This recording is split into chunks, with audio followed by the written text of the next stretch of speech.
Setelah semuanya itu, Allah mencoba Abraham. Ia berfirman kepadanya, Abraham. Lalu sahutnya, Ya Tuhan. Firman-Nya, Ambillah anakmu yang tunggal itu, yang engkau kasihi, yakni Ishak. Pergilah ke tanah Moria, dan persembahkanlah dia di sana, sebagai korban bakaran pada salah satu gunung yang akan kukatakan kepadamu. Keesokan harinya, pagi-pagi, bangunlah Abraham.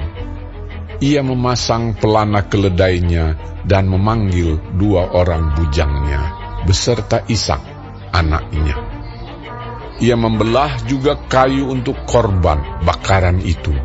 Lalu berangkatlah ia dan pergi ke tempat yang dikatakan Allah kepadanya. Ketika pada hari ketiga Abraham melayangkan pandangnya, kelihatanlah kepadanya tempat itu dari jauh. Kata Abraham kepada kedua bujangnya itu, Tinggallah kamu di sini dengan keledai ini. Aku beserta anak ini akan pergi ke sana. Kami akan sembahyang. Sesudah itu kami kembali kepadamu. Lalu Abraham mengambil kayu untuk korban bakaran itu dan memikulkannya ke atas bahu Ishak, anaknya, sedang di tangannya dibawanya api dan pisau. Demikianlah keduanya berjalan bersama-sama. Lalu berkatalah Ishak kepada Abraham ayahnya, Bapa, sahut Abraham. Ya anakku. Bertanyalah ia, di sini sudah ada api dan kayu. Tetapi, di manakah anak domba untuk korban bakaran itu? sahut Abraham. Allah yang akan menyediakan anak domba untuk korban bakaran baginya, anakku. Demikianlah keduanya berjalan bersama-sama. Sampailah mereka ke tempat yang dikatakan Allah kepadanya. Lalu Abraham mendirikan mezbah di situ. Disusunnyalah kayu, diikatnya Ishak anaknya itu, dan diletakkannya di mezbah itu di atas kayu api. Sesudah itu Abraham mengulurkan tangannya, lalu mengambil pisau untuk menyembelih anaknya.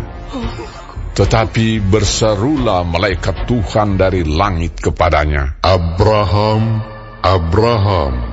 Sahutnya, Ya Tuhan. lalu ia berfirman, Jangan bunuh anak itu, dan jangan kau apa-apakan dia.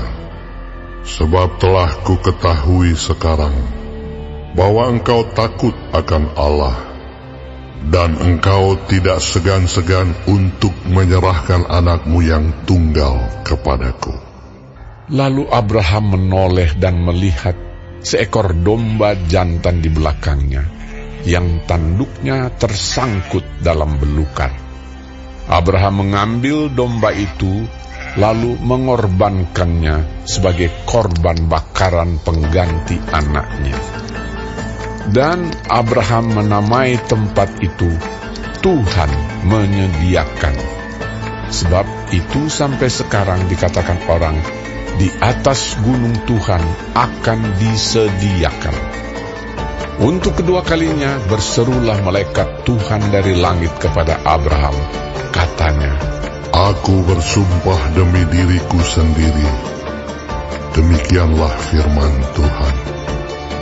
Karena engkau telah berbuat demikian, dan engkau tidak segan-segan untuk menyerahkan anakmu yang tunggal kepadaku, maka aku akan memberkati engkau berlimpah-limpah, dan membuat keturunanmu sangat banyak, seperti bintang di langit, dan seperti pasir di tepi laut, dan keturunanmu itu akan menduduki kota-kota musuhnya. Oleh keturunanmu lah semua bangsa di bumi akan mendapat berkat, karena engkau mendengarkan firman-Ku. Kemudian kembalilah Abraham kepada kedua bujangnya, dan mereka bersama-sama berangkat ke Beersheba, dan Abraham tinggal di Beersheba.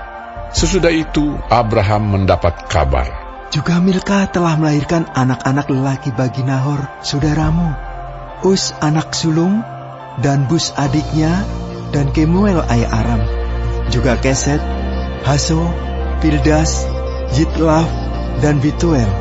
Dan Betuel memperanakan Ribka. Kedelapan orang inilah dilahirkan Milka bagi Nahor, saudara Abraham itu. Dan gundik Nahor yang namanya Reuma melahirkan anak juga, yakni Tebah, Gaham, Tahash, dan Maakah.